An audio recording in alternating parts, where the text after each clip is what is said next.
Good morning, dear students. Today we are here with another topic, that is gestures. Gestures. Actually, जो हम लोग communication करते हैं ये टू टाइप्स का होता है, एक वर्बल और एक non verbal. Verbal means the communication with the words, जिसमें शब्दों का प्रयोग हो, और नॉन वर्बल मीन्स जिसमें वर्ड्स का हम यूज ना करें। तो फिर क्या करें? बॉडी लैंग्वेज, शारीरिक भाषा, जिसमें हम कुछ अपने मूवमेंट्स करते हैं। लाइक अगर आपको करूं तो आपको समझ में आएगा कि कुछ स्क्वायर सा बता रहा है, तो आपको समझ में आएगा स्फेरिकल या गोल कुछ बता रहा है, कुछ पॉइंट आउट किया जा रहा है, इग्नोरिंग, ऐसा। तो ये सारी जो चीजें होती हैं, अगर हम कहीं फॉरेन कंट्री में जाते हैं और if we are not able to speak English, और अगर हम ये करते हैं तो सामने वाले को समझ में आ जाएगा कि मैं थर्स्टी यानी प्यासा हूं। तो ये सारी जो चीजें नॉन वर्बल, ऐसी लैंग्वेज जिसमें हम अपनी body, specially hands, fingers, arms, shoulders, legs, feet, इनका मूवमेंट करते हैं, बॉडीली मूवमेंट जो करते हैं उसको हम जेस्चर्स कहते हैं। और इसका कम्युनिकेशन में मोर देन 50% रोल होता है। स्पीकिंग से पहले अगर आप किसी को देखते हैं तो उसका एक अपीयरेंस आता है पर्सन, उसको हम देख करके, भले हम उसको जानते हो या ना जानते हो, एक अपीयरेंस के जरिए एक मन में थॉट आता है, पॉजिटिव या नेगेटिव, उसके पर्सनालिटी को देख करके, उसके अपीयरेंस को देख करके, वाह क्या पर्सनालिटी है, या इट्स ओके। अब जो हम स्पीकिंग करने जा रहे हैं उस समय जो हमारे बॉडीली मूवमेंट हो रहा है, तो देखिए इसकी डेफिनेशन क्या है। Gesture is a specific bodily movement that encourages and strengthen verbal messages। जो आप वर्ड्स बोल रहे हैं, जो शब्द बोल रहे हैं, उनके जरिए जो मैसेज देना चाह रहे हैं, उनके साथ साथ में अगर उसको और स्ट्रेंथन आपको करना है, और ज्यादा इंपैक्टफुल बनाना है, और ज्यादा आपको असरदार बनाना है, तो जो स्पेसिफिक बॉडीली मूवमेंट है, खास तौर पर जो आप बोलते वक्त अपने शारीरिक मूवमेंट करते हैं, शारीरिक भाषा का यूज करते हैं, उसके जरिए आपका जो वर्बल मैसेज है एनकरेज होता है और स्ट्रेंथन होता है, उसको हम कहते हैं जेस्चर, हाव भाव कह सकते हैं आप। Gestures may be made with head, hand, arms, legs और feet. Now come to types, इनके क्या हैं, कितने तरीके के जेस्चर्स होते हैं। नंबर 1, डिस्क्रिप्टिव जेस्चर्स, जिसमें डिस्क्रिप्शन निकल करके आ रहा होगा। टू शो कंपैरिजन, अगर हमें किसी की कंपैरिजन शो करनी है, तुलना बतानी है, तो हम इसमें डिस्क्रिप्शन के जरिए उसको बता सकते हैं। कंट्रास्ट, शेप के बारे में, साइज के बारे में, मूवमेंट के बारे में, लोकेशन के बारे में, फंक्शन, कैसे वो चीज फंक्शनल है, नंबर ऑफ ऑब्जेक्ट्स कितने हैं, 1 2 3 4 5, जितना, ये सारे हम मूवमेंट्स बताते हैं। लोकेशन बता सकते हैं, उसको इशारा कर सकते हैं, इस तरीके से इशारा कर सकते हैं, बहुत सारे ये हमारे जेस्चर्स ही होते हैं। Hand movements. एम्फैटिक जेस्चर्स क्या होते हैं, जिनके जरिए हम चीज को असरदार बनाते हैं, इंपैक्टफुल बनाते हैं। Particular posture of hands like a clenched fist to show strong feeling, anger और डिटरमिनेशन। जैसे अगर हम ये इस तरीके से करते हैं तो ये क्या शो कर रहा है, हमारा ये जो क्लेंस्ड फिस्ट है, बंद मुट्ठी है, ये शो हमारे डिटरमिनेशन को कर रहा है, स्ट्रांग फीलिंग आ रही है। इस तरीके से बिछी हुई मुट्ठी ये गुस्से को भी शो करती है। तो इनका जो तरीका है वो अकॉर्डिंग टू सिचुएशन बदलता रहेगा, और वैसे ही आप मैसेज कन्वे करते हैं सामने वाले को। Next, suggestive gestures.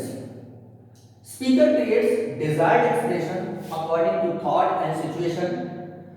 जब जिस कंडीशन में जो स्पीकर है, लाइक मी, अगर मेरे मन में कोई थॉट आ रहा है या कोई सिचुएशन को क्रिएट करना है, तो उस कंडीशन में मैं जो अपने मन मुताबिक चीज करना चाहूंगा वो होगा हमारा suggestive gestures. Like shrugging of the shoulders,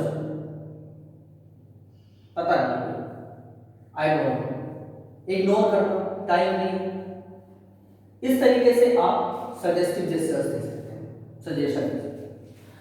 प्रॉम्प्टिव gestures, it helps to evoke desired response from the audience. आपको जो रिस्पांस ऑडियंस से चाहिए वो वैसा जैसा आप चाहते हैं कि इस दौरान हो, स्पीकिंग के दौरान, स्पीच के अकॉर्डिंग, तो वो आप करा सकते हो। लाइक रेज हैंड्स, पब्लिक से आप हाथ उठा सकते हैं। आपने देखा होगा बहुत सारे लीडर्स, उनके अंदर ऐसी कुछ एक खास बात होती है कि वो पब्लिक से हाथ उठवा लेते हैं, अपलॉड, ताली बजवा लेते हैं, कुछ और भी स्पेसिफिक टास्क करने के लिए बोल देते हैं, ठीक है, नारे लगवा देते हैं, स्लोगन्स। ये सारी चीजें आप कहते हैं प्रॉम्प्टिंग, यानी उनको इस चीज के लिए मजबूर कर देना, उनको इस चीज के लिए इंस्पायर कर देना, मोटिवेट कर देना। नेक्स्ट आता है जेस्चर करेक्टली। किस तरीके से आप अपने जेस्चर्स को करें कि उनका जो रिस्पांस है ऑडियंस के बीच में वो अच्छा जाए। कभी कभी ऐसा होता है कि आपने कुछ ऐसे जेस्चर कर दिए कि आपका जो स्पीच है उसमें नेगेटिव इंपैक्ट चला गया। तो हमें क्या नहीं करना है और क्या करना है। Number 1, respond naturally. आपको जो भी कुछ करना है वो नेचुरल वे में करना है, ओवर एक्टिंग नहीं करनी है। जानबूझ करके आपको इस तरीके से हाव भाव या मूवमेंट इस तरीके से जानबूझ करके नहीं करना है। जो भी स्पीच के अकॉर्डिंग, सिचुएशन के अकॉर्डिंग, जो आपका टॉपिक है उसके अकॉर्डिंग, जो उसकी डिमांड है उसके अकॉर्डिंग ही नेचुरल वे में अगर आप रिस्पॉन्ड करते हैं so it will be impactful for the audience. So be genuinely, जो है ओरिजिनल है, एक्सप्रेस योरसेल्फ नेचुरली, जैसे है नेचुरल वे में ही आप उसको रिस्पॉन्ड करें। नेक्स्ट इज, और कैसे आप जेस्चर को करेक्ट कर सकते हैं, create the condition for gesture. आप ऑडियंस के बीच में, क्योंकि होता क्या है कभी कभी हमारा स्पीच लंबा हो सकता है, टॉपिक के अकॉर्डिंग थोड़ा इंपॉर्टेंट होते हुए वो ज्यादा बढ़ सकता है, तो हम चाहेंगे कि जो हम रिस्पॉन्स कर रहे हैं वैसे ही ऑडियंस भी हमारी करे, सेम रिदमिक वे में वो हो जाएगा, तो वो आपकी स्पीच कहीं ज्यादा फ्रूटफुल होगी। तो इसके लिए हमें क्या करना होगा, involve audience to get natural gestures. अब अपनी ऑडियंस को इन्वॉल्व करिए अपने जेस्चर्स के अकॉर्डिंग, अपने स्पीच के अकॉर्डिंग, वो भी वैसा ही करें। Like if you are nodding your head, तो वो उनकी तरफ से भी आए। इस तरीके से कुछ भी रिस्पॉन्स आप दे रहे हैं वैसा उनकी तरफ से भी आना चाहिए। Next, use the words according to the occasion. जैसा मौका हो वैसे ही वर्ड्स को आपको यूज करना है। तो कोई भी हैप्पी सिचुएशन है, कोई भी ट्रेजिक सिचुएशन है, कोई एंगर वाली सिचुएशन है, या कोई सीरियस मोड में है आप, तो जैसे है उसके ही अकॉर्डिंग, उस सिचुएशन के अकॉर्डिंग ही आपका जेस्चर जाना चाहिए। Next, make a convincing gesture. Gesture आपका कैसा होना चाहिए, कन्विंस करता हुआ, यानी जो आप बात बता रहे हैं वैसे ही अगर आपका जेस्चर जा रहा है तो सामने वाले को आप कन्विंस कर सकते हैं, अपने अकॉर्डिंग बना सकते हैं, सिचुएशन के अकॉर्डिंग, टॉपिक के अकॉर्डिंग आप होल्ड कर सकते हैं। तो gesture should be lively while speaking, on spotting होने चाहिए। ये नहीं आपने बोल दिया उसके बाद आप जेस्चर कर रहे हैं, या जेस्चर्स आपने पहले शो कर दिए हैं और फिर बाद में उसके बारे में बता रहे हैं, तो कोई बेनिफिट नहीं होगा। Next, flow of gestures. Gestures का फ्लो होना चाहिए स्पीच के according. The flow of gestures means balance. Gesture और जो आपका फ्लो है बोलने का, उसमें बैलेंस होना चाहिए, अप्रोच होनी चाहिए, वैसा ही आपकी अप्रोच होनी चाहिए। उस वे में आपका एटीट्यूड, अगर नेगेटिव जा रहा है किसी चीज के लिए तो नेगेटिव एटीट्यूड दिखाते हुए जेस्चर्स आपके होने चाहिए। अगर पॉजिटिव वे में कर रहे हैं तो आपके जो एक्सप्रेशन है, facial expression plus gestures plus speech, तीनों ही आपके एक साथ में होने चाहिए।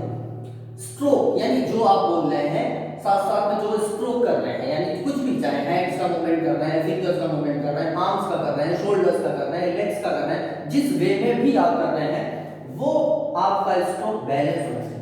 रिटर्न एंड बैलेंस, आगे जाना पीछे आना, यानी जैसे वे में आपने जेस्चर को बनाया वैसे वे में आपको वापस भी आना है। Memorise gestures usually fail. आप याद करके गए हैं कि मुझे ये करना है, मुझे इस चीज को इस वे में बताना है, तो याद की हुई चीजें क्या होंगी आपकी, यूजुअली फेल हो जाती है। वो ऑन स्पॉट जो सिचुएशन आ रही है ओरिजिनल वे में, अगर आप जेन्युइन वे में अगर आप करते हैं तो उसका इम्पैक्ट एक अलग ही होगा। और एक चीज आप सीख करके जाते हैं, लाइक कोई डांस स्टेप सीख करके गए और फिर वो ऑन स्पॉट जैसा होना चाहिए उसको करने के बजाय आप याद क्या हुआ कर रहे हैं या किसी ने किया था उस चीज की कॉपी करते हुए आप वहां पे कर रहे हैं, so this will not be fruitful. So to improve gesture practice while talking to your friends, colleagues etcetera. अब बेस्ट तरीका ये है जेस्चर्स को इंप्रूव करने का। आप अपने फ्रेंड्स के साथ में जब बात कर रहे हैं, कलीग्स के साथ में अपने बात कर रहे हैं, पेरेंट्स के साथ बात कर रहे हैं, पीयर ग्रुप में बात कर रहे हैं, तो उसकी प्रैक्टिस करिए, उसका रिविजन करिए। आई होप कि आपको ये जेस्चर का टॉपिक समझ में आया होगा। Okay, have a nice day.